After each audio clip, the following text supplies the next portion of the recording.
Hey guys, welcome to our channel Knowledge World.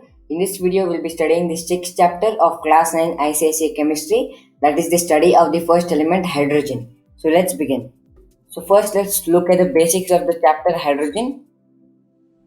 So as we know, hydrogen is the first element of the periodic table. It was named by Lavoisier. That is, Lavoisier gave the name hydrogen. Hydrogen belongs to the first group and the first period in the periodic table. Although the properties of hydrogen should be similar to those of the other members in the first group, it is not in this case. Some of the properties of hydrogen resemble the properties of alkyl metals and some of the properties resemble the properties of halogens. That is why hydrogen was put on the top of the table so that the symmetry of the modern periodic table is not disturbed. So now let's look at the dual nature of hydrogen. As we know, hydrogen has an electronic configuration of 1, that is, it has 1 electron in total. So if it loses that 1 electron, it behaves like an alkali metal, and if it gains another electron, it behaves like halogens.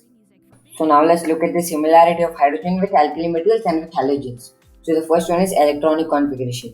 Alkali metals have 1 electron in its valence shell, whereas halogens have 1 electron less than the nearest noble gas. So if the alkali metals lose the 1 electron, they become electropositive, and if halogens gain 1 electron, they become electronegative.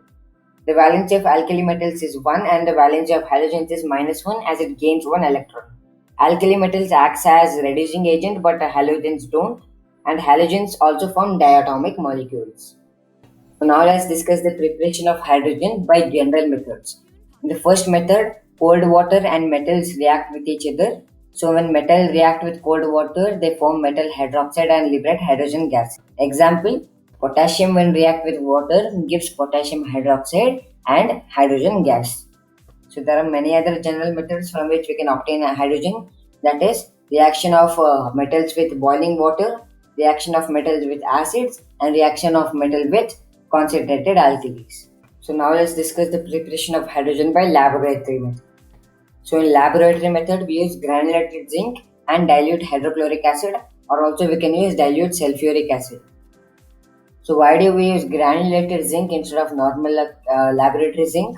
It is because granulated zinc is cheap and easily available in the market, and the area of granulated zinc is more. So more area of granulated zinc will take place in the reaction, which will increase the speed of the reaction.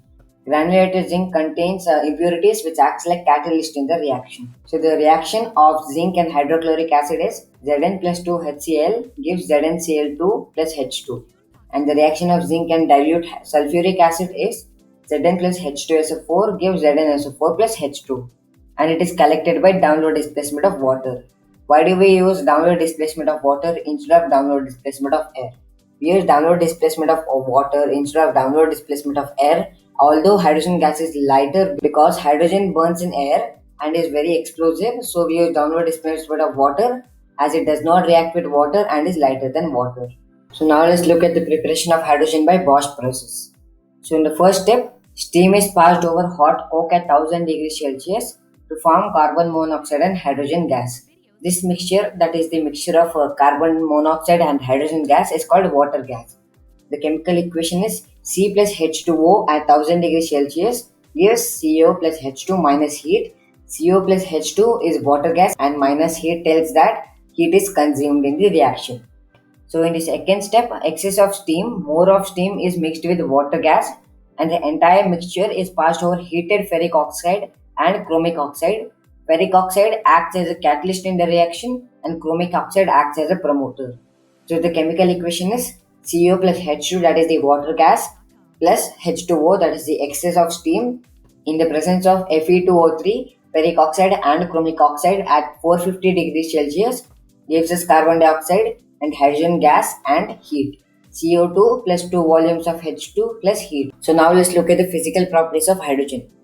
Hydrogen is colorless, odorless and tasteless. It is a non-poisonous gas. The solubility of hydrogen is very low. It can be liquefied, that is, it can be converted into a liquid, and the density of hydrogen is very less than air, so it is lighter than air. So now let's look at the reaction of hydrogen. So when hydrogen reacts with oxygen, it burns with a pop sound in oxygen and burns with a pale blue flame, forming water. 2H2 plus O2 gives 2H2O.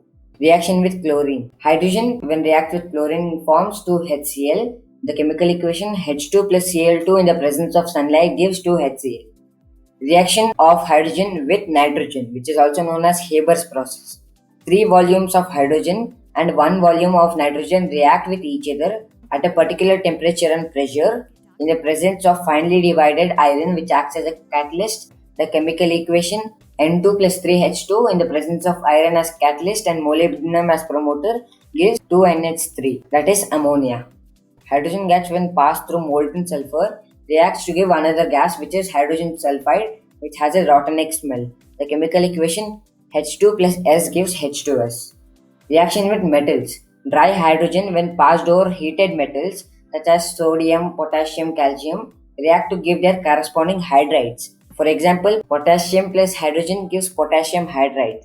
Reaction with metallic oxides. Hydrogen reduces metal oxides to give metal, that is, it removes oxygen from the metal oxides. For example, Fe2O3 plus 3H2 gives 2Fe plus H2O. Here in this reaction, oxygen is removed from Fe2O3. Now let's look at the uses of hydrogen.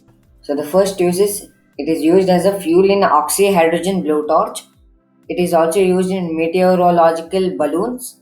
It is used in the manufacture of ammonia. It is used in manufacture of hydrogenated oils. It is used for producing artificial petrol from coal. It is also used in extraction of metals, and it is also a reducing agent. So now let's discuss about oxidation. Oxidation is the process in which an atom or ion loses electrons. It is a chemical process which involves addition of oxygen, addition of electronegative ion, removal of hydrogen, and removal of electropositive ion. So what are oxidizing agents? The substance which lose oxygen or an electronegative radical is called oxidizing agent, or we can also say the substance which gains hydrogen or an electropositive radical is called oxidizing agent.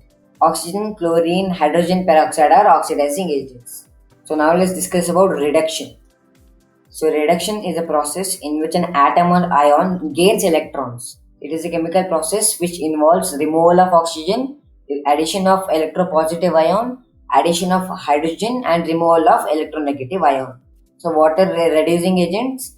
The substances which lose hydrogen or an electropositive radical is called a reducing agent. The substance which gain oxygen or an electronegative radical is also called a reducing agent. Now let's discuss about redox reactions. Oxidation and reduction occurs together. When oxidation of one substance occurs, reduction of another substance also takes place. Electrons lost during oxidation are simultaneously gained during reduction, and vice versa. The electropositive atom undergoes oxidation and the electronegative atom undergoes reduction.